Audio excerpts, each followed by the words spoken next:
अभी जेपी नड्डा साहब ने रोहिंग्या और पूर्वांचलियों का मुद्दा उठा दिया। मुझे लगता है कि वो शायद स्लिप ऑफ टंग रहा होगा, लेकिन उस मुद्दे पर आपने प्रेस कॉन्फ्रेंस भी की और उनका बड़ा सीधा सवाल आपसे है कि आपको इतनी तकलीफ क्यों है अगर वोटर लिस्ट में रोहिंग्या और बांग्लादेशियों को हटाया जा रहा है? क्या आप उनके वोट से जीत रहे हैं? एक चीज़ बताओ, रोहिंग्या दिल्ली कैसे आए? मेरे को नहीं पता दिल्ली में रोहिंग्या रहते हैं कि नहीं, बांग्लादेशी रहते हैं कि नहीं। वो बांग्लादेश का बॉर्डर क्रॉस किया उन्होंने, तो बांग्लादेश के बॉर्डर को क्या हमारी केंद्र सरकार रक्षा करने में असमर्थ है? बीएसएफ करती है। बॉर्डर सिक्योरिटी फोर्स सेंटर में ही तो आती है, अमित शाह जी के अंडर में ही तो आती है।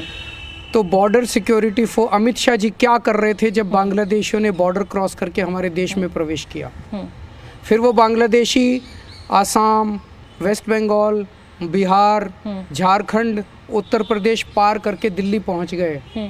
कैसे पहुंच सकते हैं? कौन लेके आया उनको? क्या सिस्टमैटिक तरीके से उनको ले जा के अलग अलग राज्यों में बसाया गया है? अगर बसाया गया है तो अमित शाह जी इसका जवाब दें कि कहाँ कहाँ उन्होंने कितने कितने लोग बसाए हैं। वन नेशन वन इलेक्शन पर अरविंद केजरीवाल का क्या स्टैंड है? मुझे लगता है ये मिसप्लेस्ड प्रायोरिटीज़ हैं। वन नेशन वन इलेक्शन से देश को क्या फ़ायदा होगा? कहते खर्चा कम वन होगा। नेशन वन एजुकेशन होना चाहिए। पूरे देश में चाहे गरीब का बच्चा हो चाहे अमीर का बच्चा हो, उसे एक जैसी शिक्षा मिलनी चाहिए। अच्छे स्कूल, सबको अच्छी शिक्षा मिले, जैसे हमने दिल्ली में कर दिया। One nation one health system होना चाहिए। सबको अच्छी हेल्थ सर्विसेज मिलनी चाहिए, चाहे अमीर हो चाहे गरीब हो। चलिए, अब मैं आपके साथ एक रैपिड राउंड खेलना चाहती हूँ। 6-7 सवाल है मेरे पास, ज़्यादा लंबा नहीं है और मैं बस इसके 6 सवाल हैं टोटल। मेरा पहला सवाल ये कि अगर कांग्रेस की कमान किसके हाथ में होनी चाहिए, राहुल गांधी या प्रियंका गांधी? उनका इंटरनल मामला है।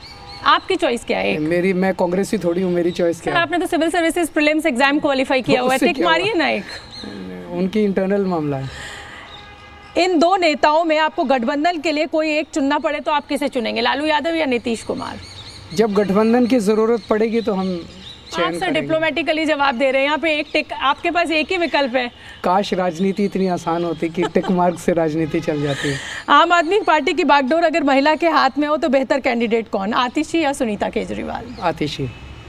सुनीता जी देख लीजिए सर, घर जाना है अभी आपको। सुनीता जी ने कभी भी, सुनीता बहुत काबिल हैं, बहुत पढ़ी लिखी हैं और वो इनकम टैक्स में जॉइंट कमिश्नर, एडिशनल कमिश्नर की पोस्ट पे रह चुकी हैं और उन्होंने मेरे पीछे से काफ़ी अच्छे से सब कुछ संभाला, लेकिन उनकी राजनीति में आने की कभी कोई इच्छा नहीं रही है। ठीक है, दिल्ली में 2 महिला मुख्यमंत्री रही हैं, शीला दीक्षित और सुषमा स्वराज। आपकी नज़रिए में कौन बेहतर? आतिशी। चलिए ठीक है, हिंदुत्व ब्रांड मुख्यमंत्री के तौर पर इनमें से सबसे मजबूत कौन है, योगी आदित्यनाथ, देवेंद्र फडणवीस और हेमंत बिस्वा शर्मा? नहीं, मुझे नहीं लगता, मैं इन तीनों में से किसी को भी नंबर नहीं दूंगा। हिंदुत्व के मुद्दे पर भी नहीं? नहीं। बीजेपी में सबसे अच्छा नेता आपको कौन लगता है और इसका कोई विकल्प नहीं है, एक नाम आप बता दीजिए।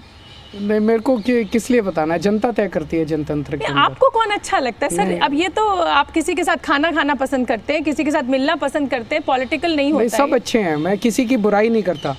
मैं उन लोगों की तरह गाली गलौज पे विश्वास, सब अच्छे हैं, सब अपने अपने तरीके से काम कर रहे हैं और जनता तय करती है कि जनतंत्र में किसको मौका मिलना चाहिए।